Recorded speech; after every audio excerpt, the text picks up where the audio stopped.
All right, Shalom. First and foremost, before I begin this lesson, I want to give all praises, glory, and infinite honor to Yahweh Bahasham, Yahweh Shai Bahasham, Racha HaKodash. Double honors go out to the apostles and the elders of Great Millstone who rule and teach well. Shalom Barakim to you brothers and sisters out there, Salakia. Right, this is the brother Malachi from the Great Millstone Nashville camp, and Lord, when this lesson is edifying and exhorting onto the elect, right, the hopeful elect, which Lord will and we continue in the faith forevermore.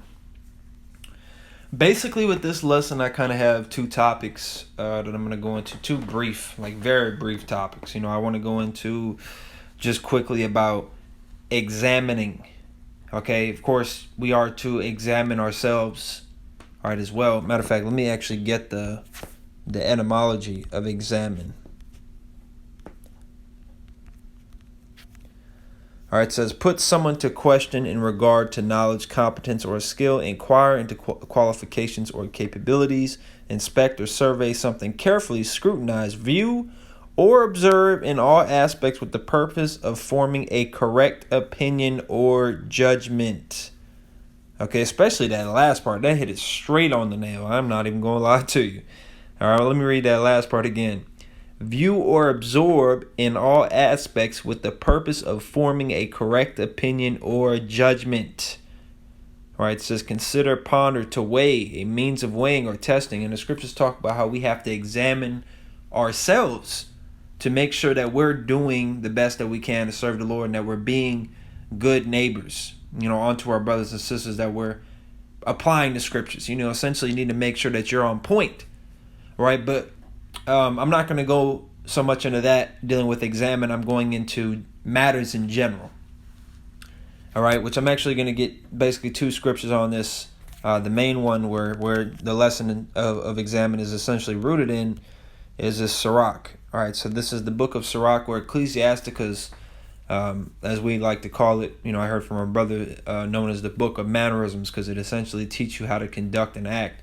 All right, so Ecclesiasticus 11:7, it says, blame not before thou hast examined the truth. Understand first and then rebuke. All right, so you're not supposed to be quick to come to a conclusion. You always need to hear all the details, all the facts, both sides of the story. You got to make sure that, going back to that etymology, you got to make sure that you're looking at everything to make sure your judgment is on point. All right, to make sure that you're not, jumping the gun or, falsely accusing somebody, whatever the case may be. You need to make sure everything is right. All right, even with the court system, which of course we know the court system is corrupted and through, but they have a lot of evidence that they have to go through and examine over a period of time to come to a conclusion that somebody is guilty or not. All right, and the same thing applies with this knowledge, with this truth. Don't be quick to assume things. All right, you never want to assume. All right, you never want to just speculate. All right. Of course, we're bound to have our speculations, but especially regarding important and necessary matters and camp matters, you never want to just speculate. You never want to assume. Okay, you always want to examine thoroughly to make sure that the judgment that is being given out or what you're about to say is of the spirit of Yahweh Bashmel Shai, not just any spirit. All right, because there's a lot of spirits out there, but you want to make sure that you're in the spirit of Yahweh Bashmel Shai. You want to make sure that what you're about to say is righteous, okay? And I actually have an account just showing the importance of examining the whole situation and the whole matter before you're quick to judge. All right, I'm not going to read too much of this. I recommend you read it for yourself. Susanna, the book of Susanna, it's just one chapter, if I'm not mistaken. Yeah, it's just one chapter. And it essentially goes into a righteous woman who two men essentially tried to force themselves upon, or they were trying to convince her, to have sex with them. All right. Matter of fact, that's really what it was. They were trying to basically coerce her, trying to bribe her into having sex with them because they were lusting after her, which they had no business doing to begin with. All right. They were stalking her. When you read this story, and I'm not laughing in the sense of it's funny. I'm laughing in the sense of like Jake is fucking through. All right, Jake is bugged out. Like it's not like you know what I'm talking about. Like kind of like a, what's the word for it? A scoff and laugh like, oh man, you know. But read this story. But I'm gonna just get the point. Susanna 1:51, because basically those two men were saying, you know, because it's part of the bribe that they were doing with her when they were trying to coerce her into intercourse, and they're like, oh well, she was committing adultery with a man, and we saw her, and the dude ran away. We couldn't capture him. They were trying to get her put to death for adultery, even though she didn't do anything. She didn't do anything at all. All right, so Daniel, Susanna 1:51, it says, then said Daniel unto them, put these two aside, one from another, and I will examine them. So when they were put asunder one from another, he called one of them and said unto him, O thou that art waxen old in wickedness, now thy sins which thou hast committed aforetime are come to light. For thou hast pronounced false judgment, and hast condemned the innocent, and hast let the guilty go free. Albeit the Lord saith, the innocent and righteous shalt thou not slay. Now then, if thou hast seen her, tell me, under what tree sawest thou them companying together? Who answered, under a mastic tree. And Daniel said, very well, thou hast lied against thine own head. All right, now Daniel, of course, he had the Holy Spirit, man, so he already knew that they were lying. All right, he already knew that they were full of shit, but he still examined the situation. All right, so once again, you know, the Spirit may be telling you things, but you want to make sure it is actually the Spirit. You want to make sure that your speculations, you know, what you're assuming in your mind, that you just run with that. No, you want to examine. You want to make it, I guess you could say the word could be foolproof. All right, if I'm not mistaken. So it says, for even now the angel of God hath received the sentence of God to cut thee in two. So he put him aside and commanded to bring the other, and said unto him, O thou seed of Canaan and not of Judah. So he was calling him a heathen because of how he was acting. Beauty hath deceived thee, and lust hath perverted thine heart. Thus have ye dealt with the daughters of Israel, and they for fear companied with you. But the daughter of Judah would not abide your wickedness. Now therefore tell me, under what tree didst thou take them companying together? Who answered, under an holm tree. Then said Daniel unto him, well, thou hast also lied against thine own head, for the angel of God waiteth with the sword to cut thee in two, that he may destroy you. And with all the assembly, with that, I'm excited. Let me slow down. Susanna 1:60. With that, all the assembly cried out with a loud voice, and praised God, who saveth them that trust in him. And they arose against the two elders, for Daniel had convicted them of false witness by their own mouth. And what's the judgment? Matter of fact, let me just finish it. It says, and according to the law of Moses, they did unto them in such sort as they maliciously intended to do to their neighbor, and they put them to death. Thus the innocent blood was saved the same day. So the law on bearing false witnesses, for example, somebody lies on me and says that I committed a murder or committed adultery, and they're like, yeah, he should be beheaded. Well, that's what's going to happen to that man when he's proven a false witness. Okay. So that's the point on that. You know, just going into stressing the importance of examining the whole matter. All right, because if Daniel didn't go into this and examine the whole matter, Susanna would have died. She would have been murdered.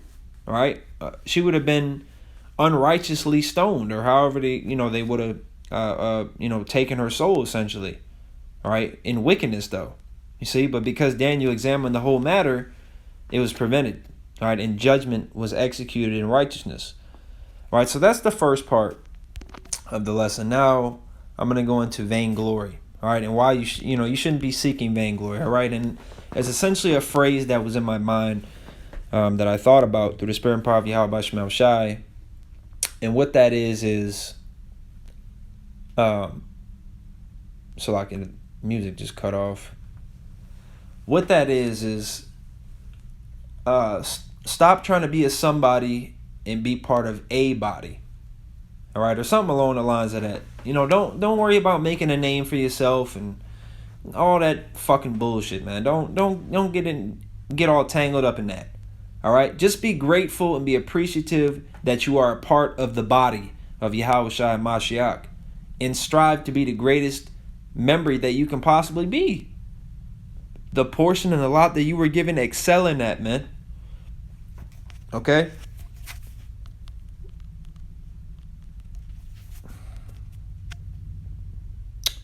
Matthew chapter 6. I'm going to start at 1. It says, "Take heed that ye do not your alms before men to be seen of them. Otherwise ye have no reward of your Father which is in heaven.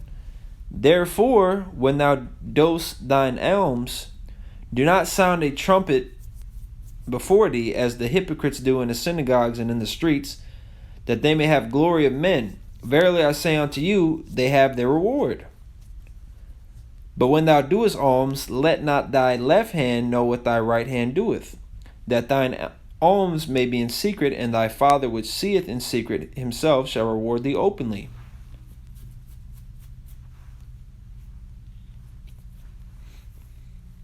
So like it. Verse 5, and it says, "And when thou prayest, thou shalt not be as the hypocrites are, for they love to pray standing in the synagogues and in the corners of the streets, that they may be seen of men. Verily I say unto you, they have their reward. But thou, when thou prayest, enter into thy closet, and when thou hast shut thy door, pray to thy Father which is in secret, and thy Father which seeth in secret shall reward thee openly. But when ye pray," well, actually, I think that was the point on that. Yep, so like that was the point. So basically, you don't, because if you're trying to basically show forth what you're doing in the sense of that, here you are, you're fasting, and you're walking around letting everybody know, yeah, I'm on a fast, I'm fasting right now, yeah, I'm fasting. Yeah, I just prayed. Yeah, I just prayed. I'm about to pray again. I gave him $100. Yeah, I gave him $100, and it's like that's not even a conversation that's brought up or nothing. You just boasting essentially in the things that you've done. You're seeking vainglory. You're seeking a compliment. You're seeking, respect, which you're not going to get respect. All right, if you're around true members, of the body of Yahweh Shemel Shai, they're going to see that you're full of shit. They're going to be like, "Hey, bro, chill out. Like, stop trying to make a name for yourself, man.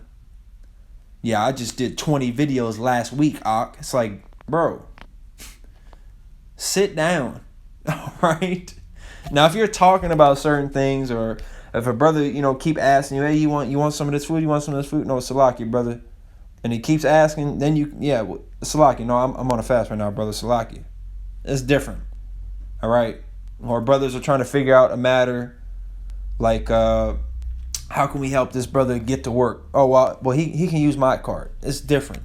But when you're boasting in essentially your works, which remember, it's really not even your works, man. Yahweh Shemel Shai used you as a vessel.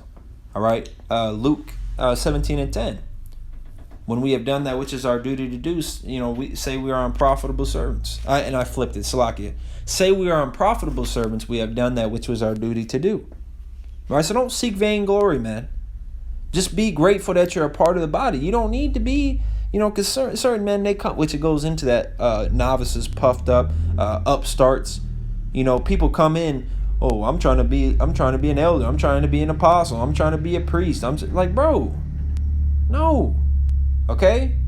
What happened to just being a brother? Just focus on being a brother, man. Rank and responsibilities in the camp and things of that nature, they're going to come as Yahweh Shemel Shai gives them, as you grow in the faith. Don't worry about none of that, man. Focus on being the closest you can to Yahweh Shai. Be brotherly, man. Be a good brother. Do the work. Be charitable. Be humble. Pray, fast. Do those things, man. Fuck a reputation in the sense of like trying to seek clout. Now, definitely you want to have a good reputation, a good report within the body. All right, you don't want to be known as a weirdo or a bug out or some shit, but you're not. This ain't about clout. This ain't about making a name for yourself, man. All right. And matter of fact, you even look back to the Maccabees. What was it? Eleazar? Or no? Hold on. 1 second.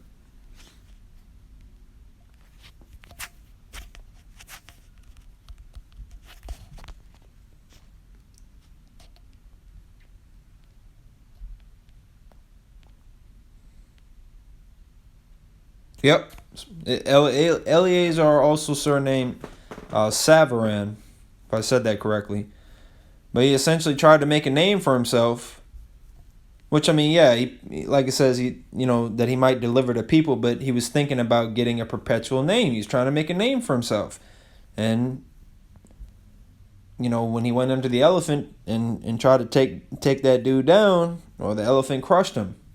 Okay? And he doesn't have a perpetual name. He's known as the guy that essentially tried to get clout, man. And no disrespect to the man, but that wasn't wisdom. That wasn't wise. It's not about doing stuff. He didn't have to do that. Had he not did that, he still would have been a part of the Maccabees. And down the road, he could have played a big role in the Maccabees' success in their battles and such, and in leadership. But instead, he wanted to do it right then and there. He was seeking that vainglory, man. That's just the reality of it. All right, Yahweh Shemel Shai is not dealing with that, man. Which Yahweh Ratazah, this man, if he's back today, he's he learned his lesson. Yahweh Ratazah, we can all learn our lessons. Okay, I'm not talking shit about the man. It's just the truth. All right? But we can't be seeking vainglory. Just whatever assets you bring to the table, whatever way you can benefit the body and the team, do that, man. Not everybody's going to be Steph Curry shooting threes, man. You might be the dude that's going to be down by the down in the paint. You might only get 4 points a game. You're still contributing to the team. You don't need to be Steph Curry, man. All right? Steph Curry somebody's already that. All right? You already have apostles and elders and mighty men to do great work. Just play your role. Okay? Whatever it may be. Play your role, man. All right? So Lord willing that this lesson was edifying and exhorting. Before I close, I want to give all praises to Yahweh Bahashem, Yahweh Shai Bahashem, Racha HaKodash. Double honors go out to the apostles and elders, great millstone, and shalom.